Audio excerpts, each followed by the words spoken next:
Hello, kamusta po kayo? Magandang araw sa inyong lahat mga kapatid. Ako po ang inyong abang lingkod, Johnny the Bagger. Pag-usapan natin ngayon ang pinaplano po ng Iglesia ni Cristo na magsagawa ho ng nationwide rally. No, pinaghahandaan daw, sabi ng mga news anchor nila sa Net25, para irehistro ang kanilang pagsang-ayon sa kalooban ni PBBM na huwag nang magsampa ng impeachment case. Ayaw niyang ipa-impeach si Vice President Sara Duterte dahil nga naman magiging malaking abala lang ito sa dalawang kapulungan ng Kongreso. Lalo na ang Senado kapag nakarating sa kanila ang impeachment complaint ay mako-convert ito into impeachment court and it will take few months bago makatapos katulad nung nangyari kay ERAP, nangyari kay Corona. Kay Corona so far pa lang, si Corona pa lamang ang so far na completed ang impeachment. Yung iba ay natanggal, yung iba nag-resign, 'di ba? Bago pa mag-convene ang Senate bilang impeachment court. O, ito na po. Kami po ni Nelson ay tumanggap po ng bilin O, bilang mga kaanib po sa Iglesia ni Cristo at sa atin hong mga kababayan. Ano ha? Dahil po dyan, mga kababayan at mga kapatid sa Iglesia ay naghahanda na magsagawa po ng rally upang ipahayag sa lahat ng mga kinauukulan na ang Iglesia ni Cristo ay pabor. Pabor po sa opinyon ng Pangulong Bongbong Marcos na hindi sumang-ayon sa isinusulong ng ilang sektor na impeachment. Dahil maraming problema ang ating bansa na dapat pong unahin ng ating pamahalaan. In reality, in reality, posible ho itong gamitin ng mga rabid DDS na naniniwala nga ngayon na ang Iglesia ni Cristo ay partisan na sumusuporta sa mga Duterte. And therefore, yung rally na yan ay posible hong sabayan nila.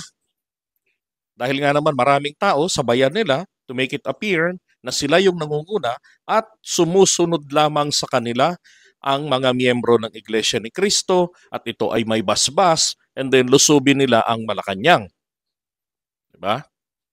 Anyway, gusto ko lang din naman pong ipaalala noong EDSA People Power 3 namin noong 2001, I believe that was April, nang lusubin namin in 1 week na dumami kami ng dumami dyan sa EDSA Shrine. Tapos may suporta ng Iglesia ni Cristo, kaya lalong lubhang napakarami ng tao, umaabot ng halos ng Mega Mall, yung iba Guadalupe raw, yung iba dyan hanggang Boni Serrano, tapos dun sa may Meralco, and then dun po sa may parte ho ng Lasal Green Hills. Ngayon, nung nilusob namin ang Malacanang para pababain na si Gloria Arroyo, hindi ho sila sumama. Habang kami ay papunta roon, nag-uuwian sila. Okay? Now, yan po yung nakikita kong realidad dyan. Hindi kayo nakakasiguro na hanggang sa labanan, sa bakbakan, naririyan sila sapagkat gusto nila ng kapayapaan. And take note, what they want to do is simply to register their opposition in line with the President's desire na huwag nang magsampa ng impeachment ang Kongreso. Kaya lang hindi rin po kayang pigilan ng Presidente na i-assert ng kahit na sinong Pilipino ang kanilang karapatan na i-reject ang ating sino man na mga impeachable official sa ating pamahalaan. And at this time is si Vice President Sara Duterte. Now, sa palagay niyo po ba, tama ang hakbang na ito ng Iglesia ni Cristo na magsagawa pa ng malawakang rally? Palagay ko po, hindi po, nagkamali po sila ng desisyon na magsagawa pa ng malawakang rally para lamang irehistro ang kanilang pagtutol. Bakit? Wala naman kung magagawa ito eh. Hindi sila ang boboto bilang pabahagi ng impeachment court. Hindi sila ang magdidesisyon, di ba? Para ma-determine kung sufficient in contents, insufficient in form, kung verified complaint. Hindi sila magdidetermine ng validity ng impeachment complaints. Dalawa na po, impeachment complaints laban kay Vice President Sara Duterte. So magagawa lang nila mag-ingay bilang bahagi ng karapatan ng mga Pilipino sa saligang batas natin. Pero, ulit ko lang, gagamitin lang yan. Diba? Gagamitin lang yan ng mga rabids, DDS, lalo na yung mga vloggers. para palitawin ang awayan din sa pagitan ng gobyerno at ng pamunuan ng Iglesia ni Cristo, at itong mga ito niya ay sumusuporta kay Vice President Sara Duterte na marami nang naglalabasan ng mga problema sa paghahawak niya ng pondo ng bayan na ipinagkakatiwala sa kanya. At ayaw niyang sagutin ng buong ayos, buong linaw, with assurance na magsasabi siya ng katotohanan. And then later on, dahil nandoon yung kanyang mga tauhan na at nagigipit na, di ba, napilitan na rin siyang mag-take ng oath. And then, sumunod ay ang mga drama. Sinundan ito ng mga kadramahan nila na rally-rally, people power sa House of Representatives daw, ayon dun sa mga DDS na nandoon sa Zoom nung nagwala si Sara. Then, diretso ron sa may Veterans Memorial Medical Hospital or Center sa VMMC. Tapos nalipat doon sa EDSA Shrine. Kaya lang, katulad ho ng dati, nothing to worry about. Totoo yung survey na pakonti sila ng pakonti kasi maging sa mga kilos protesta sa buong bansa, pakonti lang din sila ng pakonti. So anong hinihintay nila? Ang grupo ng Iglesia ni Cristo na kanila nang ang inaangkin na sumusuporta na sa mga Duterte pagkatapos bumisita ng mag-ama sa INC ng mga nakarambuan. Now, again, ulitin ko lang, hindi po dapat gawin yan ng Iglesia ni Cristo. Unang-una, walang magiging maganda, wala nang maidudulot, hindi na po yan makaka-impluensya. Don't you think babawiin pa ng mga nag-file ng impeachment complaints?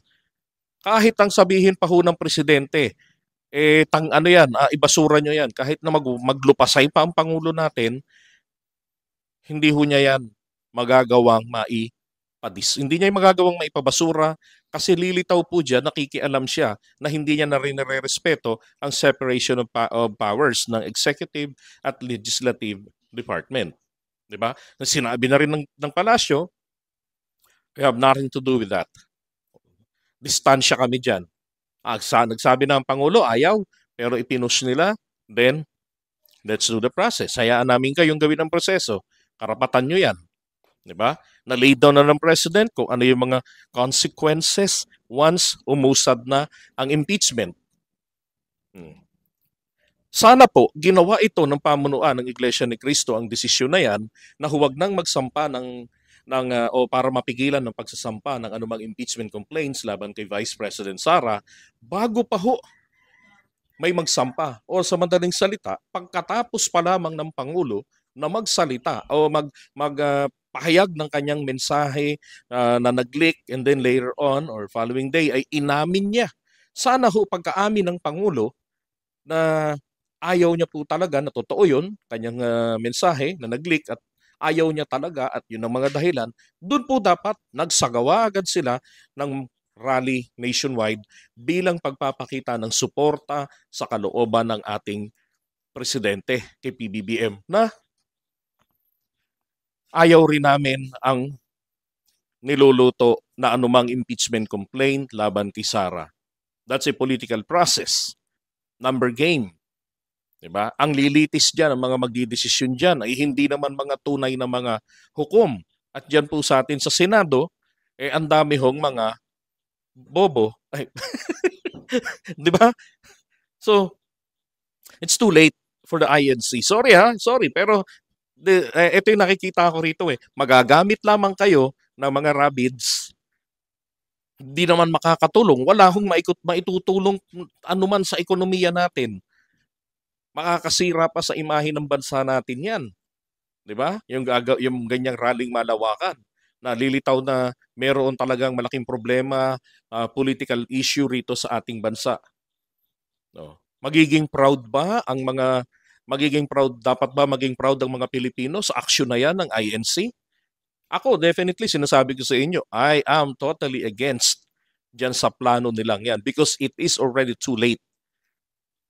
Kung ano man yung kanilang dahilan doon, hindi ko, wala na akong pakialam kasi nga po, huli na ang lahat. Magpapasalamat na lang ako na pabor sila sa kalooban ng ating presidente na huwag magsampa ang Kongreso ng impeachment. Hanggang dun lang. Dapat wala na pong rally-rally. Huwag nyo nang ituloy yan dahil wala pong magagawa yan na mabuti. Bagkus, magagamit pa kayo ng mga rabid DDS for the views, revenues. Okay? Alright, so kayo po ba, mga kapatid, mga INC, sa tingin nyo, tama po ba na pagkatapos na may magsampa ng impeachment, doon po kayo kukontra, doon kayo mag-o-oppose, doon nagkaroon ng sapat na panahon para maaga pa ipahayag na ang pagsuporta sa kalooban ng ating Pangulo. Baka sakali po ang desisyon na yan ay maka-impluwensya pa rito sa dalawang grupo na nagsampa ng impeachment. 'Di ba? Kasi hindi nila pinakinggan ng Pangulo, eh baka kayo pakinggan. Alright, so please don't forget to put your comments down below at maraming salamat sa inyo. Kita-kits pa tayo.